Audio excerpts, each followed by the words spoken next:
매번 녹화를 할 때마다 이제 생각이 드는 게, 그 첫 회 때 이 얘기를 제가 많이 드렸잖아요. 이게 지금쯤 되면 이게 굉장히 재밌어져야 되는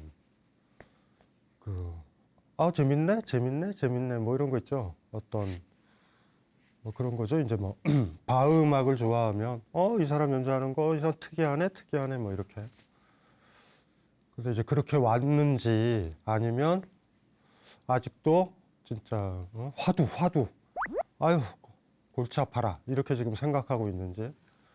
제가 종류를 얘기를 했잖아요. 그러니까 말이 많거나 정보가 많으면 이해하기가 편해요. 일단은 이거는 추리하거나 어떤 탐정도 똑같을 것 같아. 자료들이 많고 데이터들이 많으면 이걸 어떻게 다 해석하지 라고 생각하지만 누가 범인인지 찾기는 굉장히 편하잖아요. 그래서 사실 시가 어려운 거고, 시가 짧잖아요. 화두 같은 경우도 무문관에 나와 있는 이 48개의 화두들 중에서도 긴 화두는 이렇게 길어 이렇게 생각하지 마시고요. 쉬어간다라고 생각하시면 돼. 이해하기도 편하다. 그러니까 짧은 화두가 왔을 때 그때 조심해야 된다. 진짜 조심해야 된다. 왜냐하면은 그 화두 자체가 문제가 아니라 우리가 이해했다라고 하는 게 이해가 안 됐을 수도 있어요. 그런데 좀 화두 길이가 긴 거는 길잖아요. 그러니까 앞구절 하나 보고 속단을 못 한다고. 왜냐면 뒷구절이 해석이 안 되니까. 그래서 오늘 화두는 약간 좀 짧았잖아요. 지지난해 짧았다고. 그래서 한번 약간 좀 점검하는 듯한 느낌도 좀 있을 것 같아요. 소설같이 생각을 하시면서 편안하게 한번 읽어볼게요. 동산 삼돈이라는 그 화두입니다. 동산 스님이 설법하려고 할 때 운문 스님이 물었다. 최근에 어느 곳을 떠나왔는가? 동산은 사도입니다 라고 대답했다. 이어서 운문 스님이 여름에는 어디에 있었는가 라고 묻자 동산은 호남의 보자사에 있었습니다 라고 대답했다. 바로 운문 스님이 언제 그곳을 떠났는가 라고 묻자 동산은 8월 25일에 떠났습니다 라고 대답했다. 그러자 운문 스님은 말했다. 3차례 후려쳐야겠지만 너를 용서하마. 동산은 다음 날 다시 운문 스님의 처소로 올라와 물었다. 어저께 스님께서는 3차례의 몽둥이질을 용서하셨지만 저는 제 잘못이 어디에 있었는지 모르겠습니다. 그러자 운문 스님이 말했다. 이 밥통아, 강서로 그리고 호남으로 그런 식으로 돌아다녔던 것이냐. 이 대목에서 동산은 크게 깨달았다.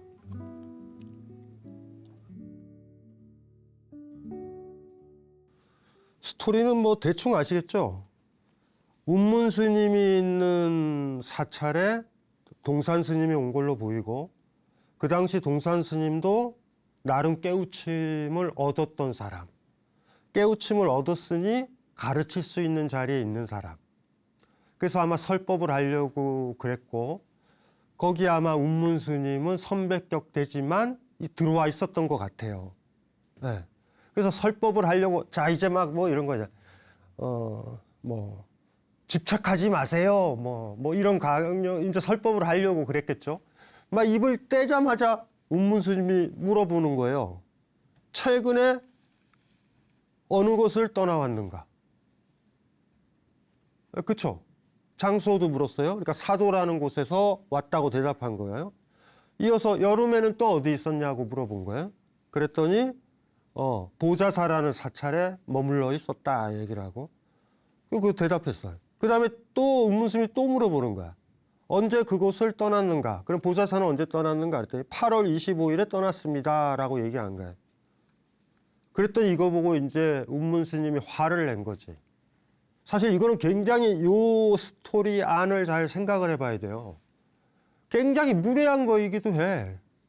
설법을 하고 있는데 말하자마자 운문 스님이 수업을 방해한 거야. 한마디로 말해서 이거는. 이 굉장히 복잡한 상황이에요, 사실은. 요 상황이. 그래서 이렇게 해가지고 세 차례 후려치겠다라고 하는 얘기는 주인이 아니니까, 노예 같으니까, 소 같으니까 내가 채찍으로 때려도 되는 거야. 내가 하대해도 되는 거야. 그리고 깨우치는 의미도 되죠. 이렇게 때린다라는 게. 때리고 싶지만 때리지는 않겠다. 설법을 했는지 모르겠어요, 나는. 설법도 불가능했을지도 몰라, 지금 이게. 설법하러 왔는데 운문 스님이 절해버리니 아마 그 여러 사람들도 있고 그 분위기가 다 깨져버렸죠. 그런데 동산 스님이 밤을 샌 거야. 도대체 내가 뭘 잘못했어? 어디에 있었는지, 언제 떠났는지, 뭐 이런 것들에 세 번 물었길래 대답을 다 했는데 어디가 내가 잘못했지? 밤을 샜는지 모른 거예요. 그러니까 이제 어떻게 된 거예요? 이제 그 처소에, 운문 스님 처소에 왔잖아요. 그랬더니 운문 스님의 대답이 이런 거죠. 야, 이 밥통아. 밥통은 뭔지 아시겠죠? 밥통은 밥이랑만 관련돼 있어. 그러니까 우리 인간 보고 밥통이라고 그러는 거 그냥 먹는 거예요. 그냥 먹는 존재야. 먹는 사람들 있죠, 그냥 먹는 사람들. 먹고 싸는 거 이외에 안 하는 사람들. 그러니까 생각이 없다라는 거죠. 야, 이 밥통아. 강서로 호남으로 그런 식으로 돌아다녔던 것이냐? 라고 딱 얘기를 하자 크게 깨달았다. 이게 이제 스토리예요. 뭐 어디서 깨달았는가? 도대체. 그런 식으로 돌아다녔다. 그런 식으로 돌아다녔니 너? 그렇게 돌아다닌 거야? 사도라는 것도 보좌사라는 것도 어쩌면 8월 25일 날 떠나가지고 지금 여기 운문 스님이 있는 이곳에 온 곳 다 괜찮은 곳이었을 거야. 뭐 우리로 따지면은 뭐 저 해인사에 있다가 어디에 있다가 여름에는 뭐 했냐? 그러면 하한거 때 뭐 했냐? 해인사에서 수행했다. 동안거는 어디서 보냈냐? 막 사실 이런 얘기일 수도 있어요. 지금 요 바닥에는. 이게 교종과는 달리 제가 얘기했잖아요. 보통 알려져 있는 우리의 유명 사찰들의 하한거, 동안거가 열리는데 용맹정진하는 날. 그리고 여러분들이 사찰에서 보는 위계질서 있잖아요. 큰 스님서부터 위계질서가 딱 있잖아. 신입으로 들어온 저기 있고 동자승서 딱 있잖아, 이렇게. 그게 다 무화되는 선불교의 정신이 빛나는 게 하한거, 동안거예요. 그때 되면은 거기에 젊은 스님들이 참선도 하고 수행도 하고 이럴 때 큰 스님이나 주지 스님도 그 방에 함부로 못 들어가요. 괴롭히면 안 돼. 사자와 같이 자기 혼자 깨우치려고 하는 길이에요. 사실 그 대목이 결정적으로 중요한 대목이에요. 우리나라 불교가 살아있다라는 징표야. 다른 부분에서는 교종처럼 건의질 수도 있고 나보다 더 스님 생활 오래 하면 존경하고 20년 가까이 되면 주지되고 하는 이런 어떤 직장 생활에서 하는 그 어떤 매너리즘들이 존재를 하지만 하한거, 동안거라는 그 용맹정진하는 그 기간에는 아무도 괴롭히지 못한다. 그리고 심지어 큰 사찰 같은 데서는 그런 스님들이 오기를 원해. 왜냐하면 그런 스님들이 하한거, 동안거를 지내야 약간 나름대로 경제적 생활도 해야 되고 여러 가지 생활을 해야 되잖아요. 사찰에서. 오염될 수밖에 없거든요, 사실은. 그런데 하한거, 동안거의 그 젊은 스님들의 기운이, 그 힘이 맑은 샘물이 되는 거예요. 그 힘은 굉장히 센 거라고. 그 자리를 인정하고 있다. 조계종 총무원장도 방해하지 못하는 수행의 자리가 있다. 이게 그거 한 거죠. 아마 동산 스님도 그리 했을 거야. 중국에서 꽤 유명한, 이 정도에서는 수행을 해야지. 나 해인사에서 동안거 지냈어. 네. 뭐 이런 수행의 이력이 있을 거 아니에요. 왜 그거 사실 자랑도 아니지만 나 1년간 안 누웠어. 장자불화했어. 장자불화가 이렇게 결과부작 깨고 눕지 않는 거야. 그 성철 스님 옛날에 있었을 때 그것 때문에 막 전설이 됐잖아요. 막 그런 거. 그런 것처럼 자랑할 건 아닌데 사실은. 갑자기 농담 삼아 그게 생각나네. 장자불화보다 더 힘든 게 와선, 누워서 하는 거. 누워서 참선하는 게 힘들다. 왜 힘든지 알죠? 누워서 잠 안 자는 게 제일 힘들거든. 이게 갑자기 그게 와선 얘기가 떠올랐다고. 예. 아마 그런 곳을 다녔을 거고, 진짜 유명한. 세속으로 얘기하면은, 나는 얼마 전에 어디 있었어? 고대에 있는 연구실에 있었어요. 얼마 전에는 연대에 있는 연구실에 있었어요. 얼마 전에는 서울대 연구실에 있었어요. 그러면 여름에는 어디 있었어? 카이스트 연구실에 있었어요. 지금 이런 얘기를 하는 거예요, 지금. 그러니까 여기 이러니까, 나 이런 사람이라고. 이렇게 얘기해서 떳떳한 거지. 거기 수행하기가 참 괜찮은 곳이라고 들었고, 하지만 들어가기가 만만치 않은 수행처인 줄 아는데, 거기까지 들어가서 칭찬받을 줄 알았을지도 몰라. 그런 배경들이 지금 있는 거예요. 지금 바닥에 조금 더 들어가 보면. 그리고 이제 드디어 어디까지 온 거야? 운문 스님이 계시는 거처까지 딱 와서 이렇게 한 거니까 엘리트라는 거지, 이제 동산 스님이. 그래가지고, 난 나름 코스 잘 밟고 있어. 이러고 있는데, 몽둥이로 때리겠다. 이래버리고, 밤새도록 모르겠어. 나는 웬만한 스님들이, 나 동산이야. 나 유명하게 지금 젊은 스님들 중에서 깨우쳤다라고 알려진 스님이야. 라는 자부심이 많았는데, 지금 운문 스님이 그걸 부정을 했잖아요. 3번, 몽둥이로. 그리고 밥통이라는 얘기를 들은 거야, 밥통. 야, 이 밥통아. 그러니까 밥만 축내는 거지. 속에 밥밖에 없어. 그러니까 밥통이죠. 그랬더니 그래.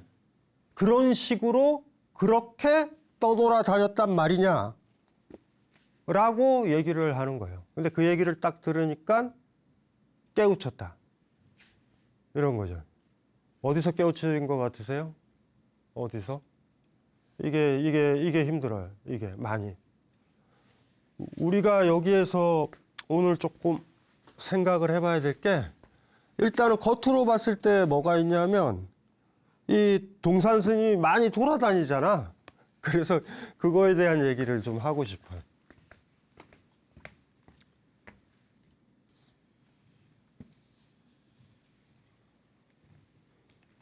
두 종류의 여행.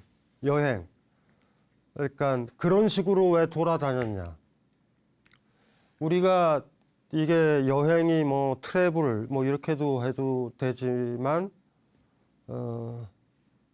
이게 동아시아 전통에선 장자의 두 번째 편이 소요유예요. 첫 번째가 소요유. 소요유라는 말이 뭐냐면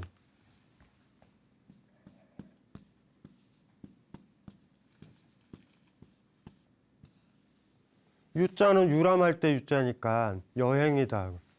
이 소요라는 말은 뭐냐면 목적 없이 그냥 소요한다. 우리가 그 말도 여기 장자에서 온 말이야. 사실 이거랑도 관련이 많이 돼 있어요. 소요유. 장자라는 책의 첫 번째 편이 소요유라고. 여행은 뭐예요? 진부한 노래들 있잖아. 옛날 노래 중에 뭐 있어요? 인생은 나그네 길 그런 거 있죠. 에? 하숙생이라는 노래일 거야. 그 노래가. 하숙한다. 그래서 인생을 여행의 비유를 많이 한다고요. 사실은. 그래서 소유라는 거는 목적 없이 하는 여행을 얘기하는 거예요. 여행에 대해서 두 가지를 지금 고민을 지금 우리가 오늘 해봐야 되는 거야. 왜냐하면 저거랑 관련이 돼 있으니까. 또 하나가 여행이라는 건 삶의 비유니까. 내가 지금 어떻게 살아가는가. 우리가 여행을 갈 때 어떻게 가죠? 다시 돌아오죠.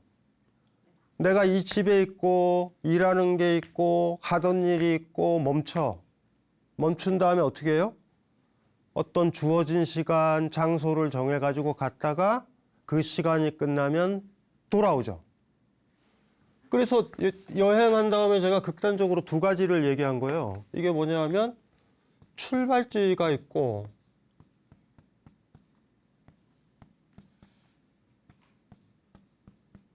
목적이 있는 여행이 있고,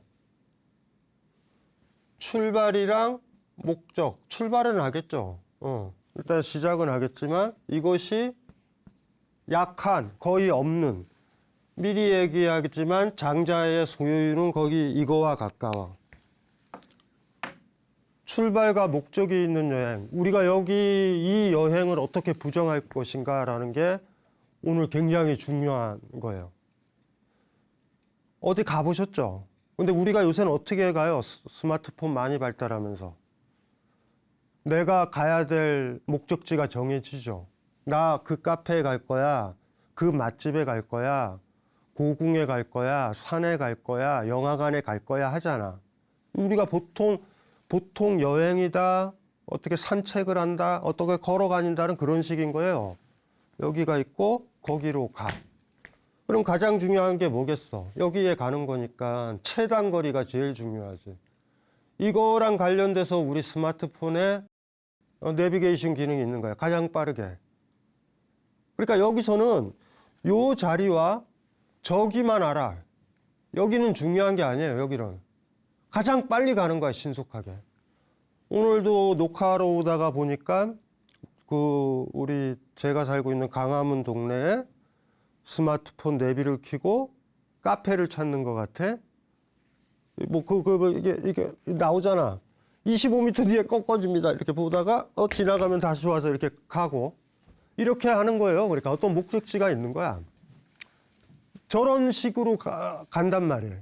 소요율이라는 건 뭐냐면 목적지가 정해져 있질 않아요.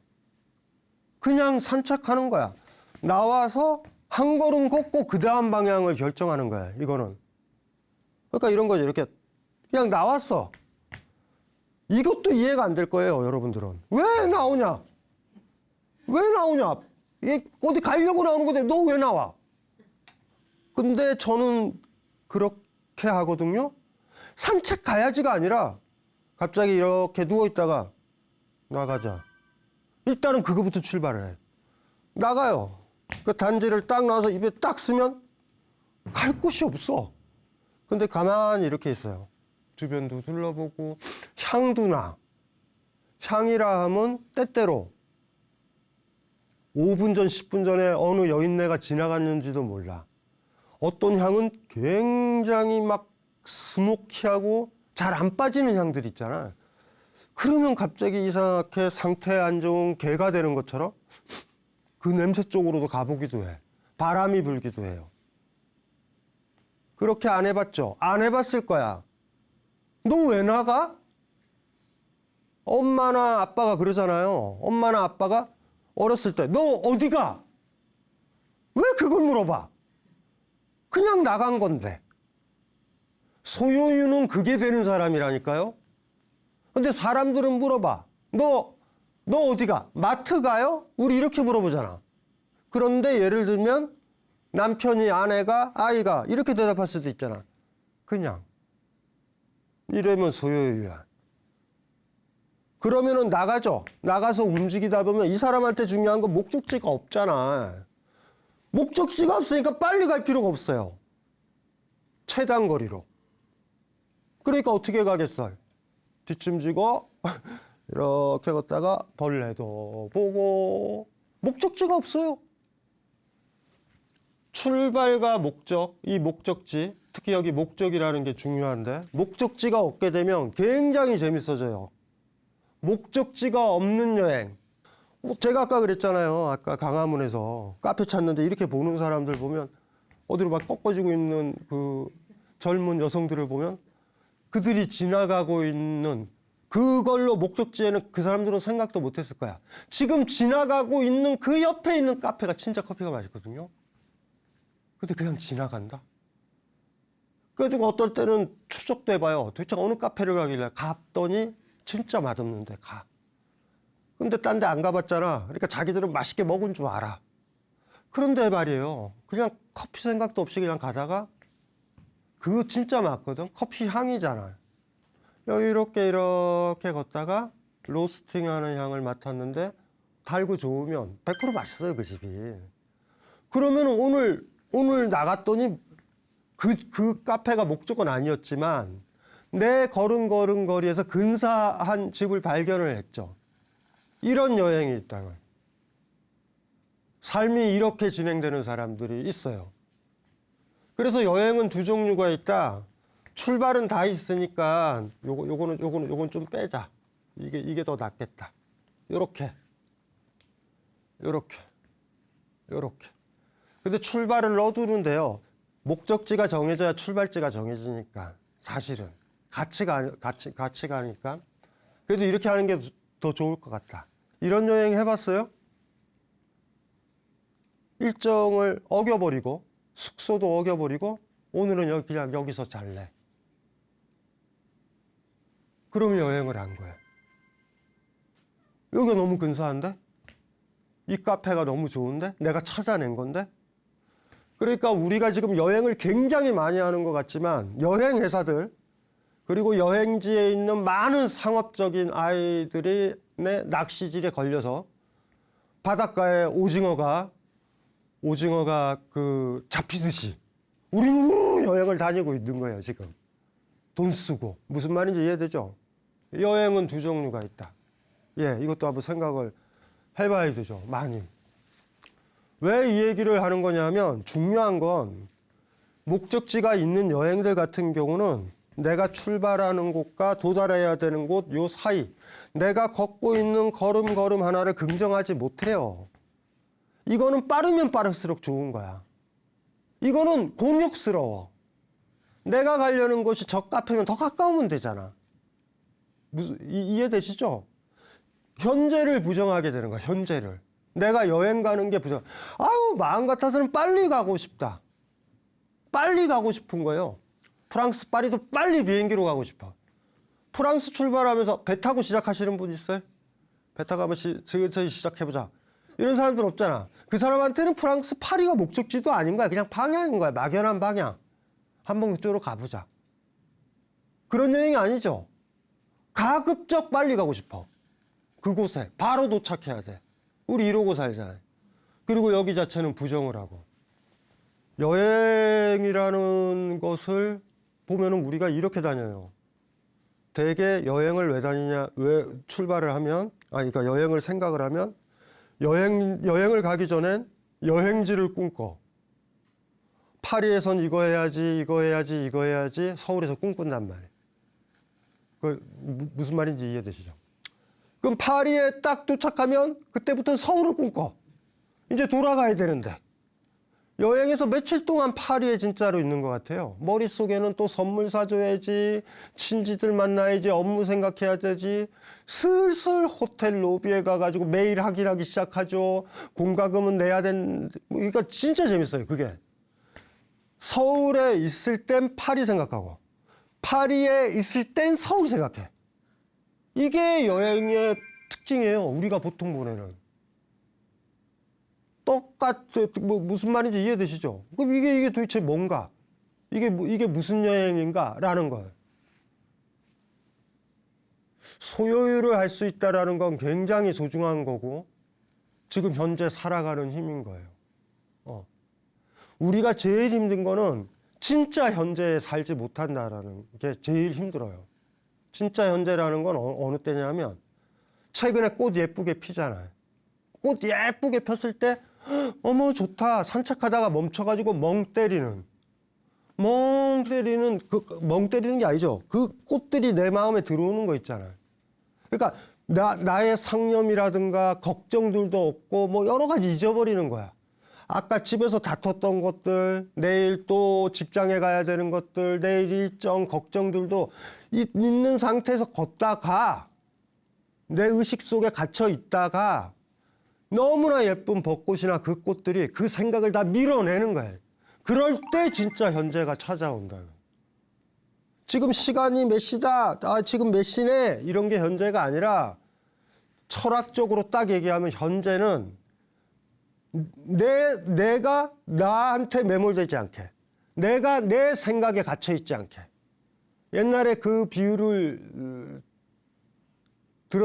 드렸을 거예요. 영화가 근사하게 재밌으면, 영화에 몰입하게 되면 걱정이랑 미래에 대한 걱정이랑 과거에 대한 뭐 여러 가지 생각들이 지워지죠. 그럴 때 현재가 열린다. 그래서 이렇게 정리를 해놔도 돼요. 시간도 아니고 내가 내 안에 머물지 않고 내 마음이 바깥으로 뻥 터져서 움직일 때, 그때 현재가 우리한테 있다. 그러니까 타자라고 얘기하자고요. 타자. 그러니까 내가 걸어가다가 벚꽃 있네 하고 식별하고 지나가는 거 말고요. 그럴 때는 이 타자는 아니에요. 그냥 풍경이야, 풍경. 무슨 말인지 알죠? 이렇게 집중할 필요도 없어. 그냥 배경인 거예요. 그런데 가다가 너무 예뻐. 내 몸을 끌어당겨요, 이렇게. 무슨 말인지 이해되죠? 그때 이 벚꽃이나 이거는 풍경이 아니에요. 나를 유혹하는 대상이 된다고. 나의 발걸음을 멈추게 하고 내가 내 생각에만 매몰돼서는 안 되게 하는 것. 이거를 엄격하게 철학에서는 타자라고 얘기를 해요. 그것이. 그럴 때 현재가 열린다. 그러면 여행에서 아까 보세요. 목적이 있는 여행은 어떻게 돼요? 옆이다! 지나가는 그 목적, 파리서부터 여기 내가 지금 가고 있는 서울서부터 파리 사이에 요거는 다 뭐야? 풍경밖에 안 되잖아. 소요유를 해야 새소리도 듣고 까마귀도 보고, 이해되시죠? 새로운 카페도 찾고, 근사한 이 집 너무 맛있는 냄새 나네. 식당도 찾을 수 있는 거야. 그때마다 나는 현재에 열린다. 풍경으로 보지 않는다. 그래서 목적으로 강하게 여행이 목적이면, 강한 목적적인 여행이면 내가 살고 있는 지평에서 만나는 것들을 제대로 못 만나. 그래서 장자도 소요유를 얘기하는 거예요. 그래야 보이기 시작해요. 꽃들도 나무들도 보이기 시작한다고. 저 카페에만 가야 된다. 물론 옆에 지나가다가 작은 꽃들도 보이죠. 근데 풍경으로 보여. 다리 딱 구부리고 앉아서 아유 예쁘다. 이럴 때 있잖아. 아유 예쁘다 하면서 꽃잎 살짝 만져줄 때. 아니면은 그냥 저 카페 찾으러 갔을 때 여기 화단 있네 하고 지나가는 거랑은 다르다. 요거를 기억을 해놓으면 될 것 같아요.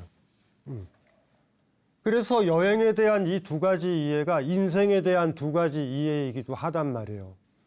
목적이 있는 여행, 미래를 더 생각하는 여행 같은 거예요. 목적이 없는 여행, 소요유는 현재에 집중되어 있는 여행이잖아. 미래에 대해서 걱정을 많이 하는 여행. 아주 자본가적인 인생이죠. 자본주의적 인생인 거야. 내일 늙을 거, 아플 거, 그게 더 생각이 더 많이 나. 지금 연금 부어야 되고 오만 보험회사들이 이거 들어라, 이거 들어라, 이거 들어라, 이거 들어라, 이거 들어라 라고 한다고요. 시작과 끝이 있잖아. 내가 출발한 거와 저 카페가 있잖아. 카페로 가면 여행은 끝난 거예요. 거기서 죽는 거야, 사실은. 정확하게 우리가 살아가는 건 그 사이죠. 이게 굉장히 중요한 거야. 인생을 바라볼 때 두 가지라고. 네. 소요를 하고 있는가? 사는 거 여유 있다. 이리 사시는가? 아니면 죽음으로 열려 있는 그곳으로 있죠. 네? 그거 생각하면 내가 지금 꽃 봐서 뭐해? 내가 누구 사랑해서 뭐해? 사랑받아서 뭐해요, 내가? 어차피 죽는데. 여행을 잘 생각을 해봐야 되는 것 같아. 목적이 있는 여행인가? 나는 그 카페를 가기 위해서 걸어가는, 그리고 나머지는 다 부정하는 그런 여행. 아니면 내가 살아나간다라는 것이, 오늘 하루 산다라는 것이 목적이 없으면 퍼져 있는 거야, 이렇게. 오늘은 휴일이니까 쉰다. 그냥 가만히 있어, 격렬하게. 그거 말고 갑자기 이렇게 방 안에 있는데 비가 쏟아진다던가 해서 창가를 칠 때 우산 들고 그냥 나가는 거. 어디 가는 것도 아니고. 그렇게 걷는 것. 그렇게 소요율을 나는 할 수 있는가? 이런 것들이죠. 여기에 얘기했었던 동산 스님은 다 목적이 있는 여행이에요. 무슨 말인지 아시겠죠? 이곳이 좋고 이곳이 좋고 여기 운문 스님이 있으니까 왔고 또 날짜도 정확하게 기억하고 있어. 8월 25일에 떠났습니다. 일정표도 있어요. 일정표도. 완전히 망친 목적이 있는 스케줄이 짜여져 있는 여행을 하고 있는 거야. 그러니까 물어보는 거죠. 운문 스님이 네가 진짜 깨우친 놈이냐? 진짜? 너 목적 없는 여행을 하니? 목적 있는 여행들의 특징이 있죠. 제가 아까도 얘기했잖아. 우리 일상적인 사람들이 어떻게 살아가는지. 아, 일하기 힘들어. 여행 가야지. 어디로 여행 가야지. 한 다음에 여행 계획 짜. 그래서 일하는 사이에서는 여행지 생각하고 여행지 도착하면 또 어떻게 해요? 아, 또 돌아가서 일해야 된다. 이렇게 됐잖아. 이해되죠? 그렇게 살잖아. 목적 있는 여행이 별게 아니에요. 너 요번 휴가 때 언제 가? 어디 가? 나 파리 가. 나 어디 가? 나 어디 가? 나 남해 가. 나 어디 가? 나 템플스테이에서 머물 거야. 뭐 이렇게 있잖아. 다들 그러잖아. 그리고 어떻게 돼요? 다시 돌아오지. 돌아오면 또 여행지 또 꿈꿔. 여행했을 때는 출발하기 전에는 도달할 곳 꿈꾸고 파리를 꿈꾸고 파리 가면 서울을 꿈꾸고 왔다 갔다 하다가 평생 그걸 여행 다녔다고 생각하고 여행 다닌 척하기 위해서 또 그곳에서 사진을 또 찍어 남겨놔요. 딱딱딱딱딱. 스케줄을 짜고 정확한 특징인 거예요. 그게. 불교에서 윤회라는 말 들어봤어요? 윤회? 윤회? 뭐 말 그대로는 이렇게 도는 거잖아, 삶이. 윤회의 삶. 목적 있는 여행이 윤회의 삶 같지 않아요? 우리의 일반적인 여행이? 거대한 윤회 같지 않아? 갔다가 돌아오고 갔다가 돌아오고 돈 썼으니까 또 돈 벌어야 되네? 또 해서 돌아오고 소요유는 윤회에서 벗어난 걸 상징하는 여행으로 보인단 말이에요. 네. 그래서 이 두 가지를 좀 고민을 해보면 될 것 같아요. 여기서 그래서 이 동산삼돈에서 운문스님이 얘기를 했잖아. 3차례 너를 치겠다라고 얘기하는 게 네가 깨우침을 얻은 사람인가? 이런 거를 던지는 거예요. 네가 하는 여행은 이쪽 여행이다. 소요유에 가까운 게 아니다. 자유로운 여행이 아니다. 이거 한번 볼게요.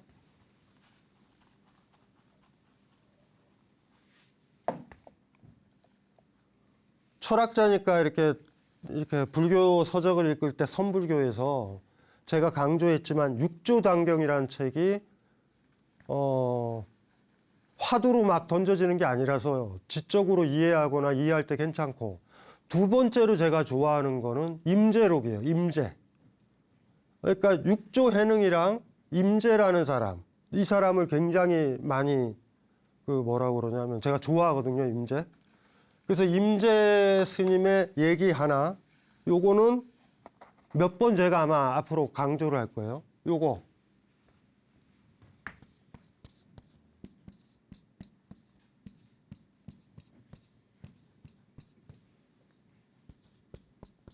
요것만 보면은 돼요.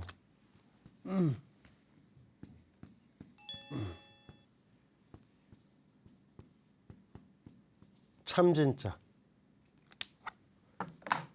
수처 작주 입처 개진, 임재록에 나오는 말이에요. 이게 이르는 곳마다 고처예요. 주인이 된다라는 거예요. 그러면 내가 서 있는 곳이 다 참되다, 모두 참되다라는 거예요.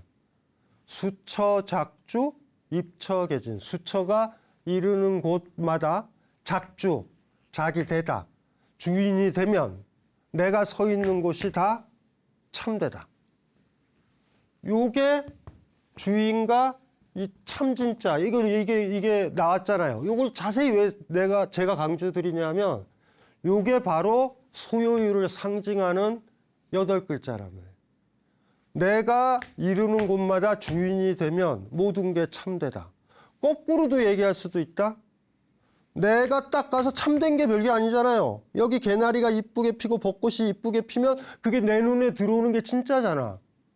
그러면 그렇게 되려면 나는 주인이 되어 있어야 돼요. 내가 서 있는 곳에 주인이 돼야 된다고. 그래야지 앞에 있는 풍경도 보여. 내가 내 삶의 주인이 아니고, 그러니까 정확하게 그런 거죠. 목적이 없어야 된단 말이야. 나 빨리 가서 저거 사야 돼 하면은 내가 주인이라기보다 그쪽에 가서 도달해야 될 그곳이 진짜 주인이에요. 나는 빨리 가야 되는 거야. 그런데 내가 있는 곳에서 내가 주인이야, 그냥. 서울에 있었을 때는 파리가 나를 끌어당기는 주인이 되고, 파리에 또 도착을 하게 되면 어떻게 돼요? 서울이 나를 끌어당겨. 돌아가서 뭐 하지? 파리에 있으면 난 파리에 그냥 있어야지 파리가 보이죠. 서울에 있으면 서울에 있어야지 서울이 보이지. 근사한 꽃밭에서 내가 그 자리에 있어야지 주인으로 있어야지 꽃밭이 보이지. 근사한 꽃밭에서 내가 주인이 아니라 내일이 나의 주인이야. 내일 할 일이 떠오르고 걱정이 떠오르고 5만 가지 고민들이 떠오르면 꽃이 안 보이죠. 그러면 그때 나를 지배하는 주인은 그 고민거리들이란 말이에요. 수처작주 입처계진이라는 이 말이 어쩌면은 가장 강력한 어쨌든 여행은 어떻게 해야 되느냐. 내가 이르는 곳마다 돼야 된다. 내가 이 사람을 만날 때 이 사람이 보여야 되고 내가 내가 주인이 됐을 때만 이 사람의 얘기가 귀에 들어오지. 무슨 말인지 아시겠죠? 그런데 내가 이 사람을 만났는데 그 카페에서 만났는데 나를 지배하는 거는 걱정이고 근심이야. 그럼 이 사람 얘기가 들어와요? 이 사람이 내 눈에 들어와? 안 들어오지. 그럼 가짜잖아. 참되지 않잖아. 수처작주 입처계진이라는 요 말이 아마 운문스님이 동산스님한테 비판하는 거야. 너 이르는 곳마다 주인이 됐니? 사도? 너한테는 사도가 뭐였는데? 이르는 곳마다 주인이 된 사람이 8월 25일 떠났다 이런 얘기를 어떻게 해? 그건 남의 시간이잖아. 남 맞춰주려고 시간이 있는 거잖아요. 까먹지 마셔야 돼요. 여러분 각자가 가진 시간은 8월 25일 이런 건 없어. 남과 얘기할 때, 남이 주인일 때 8월 25일은. 그 사람과 만나야 될 때 8월 25일이 의미가 있는 거잖아. 나 혼자 있을 때. 나 혼자 있었을 때는 편안하면 되잖아요. 그죠?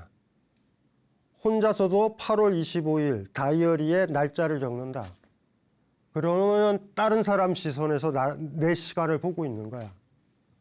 내가 있는 곳에서 시간이 시작되는 거야. 그런 여행들이 힘들죠, 많이. 그래서 운문스님이 그렇게 얘기를 한 것 같아. 그런 느낌 있죠? 목적이 있는 여행과 목적이 없는 소요유의 여행. 그리고 수처작주 입처계진이라는 저 느낌. 소요유를 할 때 이렇게 걸어도 여기서도 주인이니 꽃도 보이고 카페도 보이고 또 걷고 골목으로 딱 꺾어줘도 여기 새로운 맛집도 보이죠? 네. 내가 주인으로 있으니까. 그런데 나는 저곳으로만 가야 된다. 다 안 보여. 엄청나게 좋은 카페와 맛집과 꽃들을 지나갔는데도 본 적이 없어요, 나는. 주인이 못 되면. 요거 힘들다. 요 방송 들으신 분들은 그렇게 한번 해보세요. 문득. 뭐 하러 가지 말고. 자, 그래서 이거 마지막으로 길지만 한번 읽어볼게요. 그 느낌에서.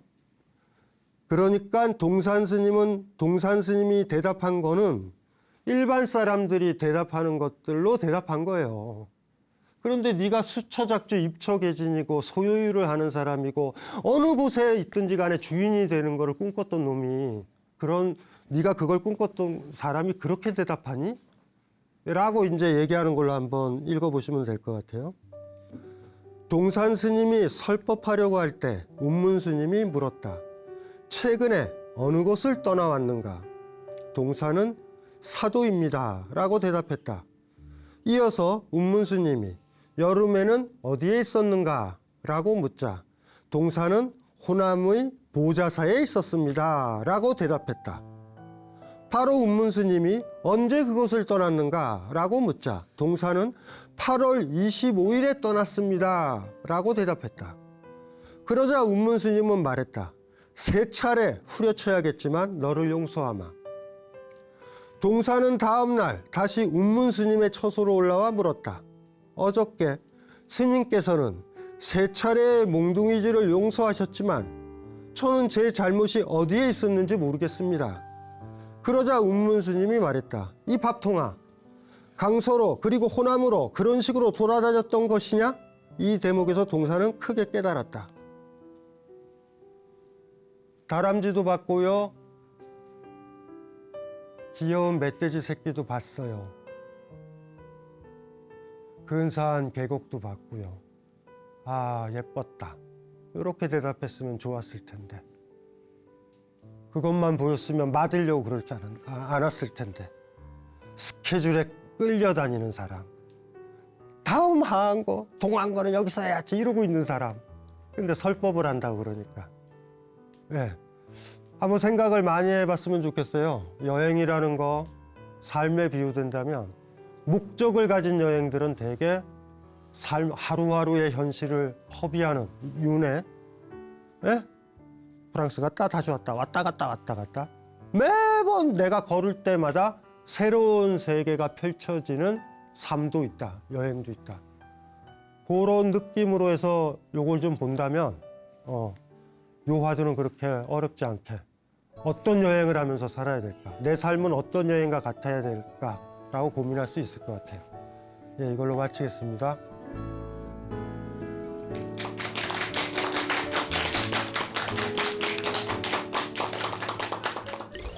선불교의 정신을 가장 강렬하게 얘기하는 게 주인이 되는 거다라고 제가 누누이 강조했잖아요. 주인이 된다. 현재가 안 열려요, 이렇게. 내가 주인이 되면 앞이 진짜로 보여. 구름도 보이고.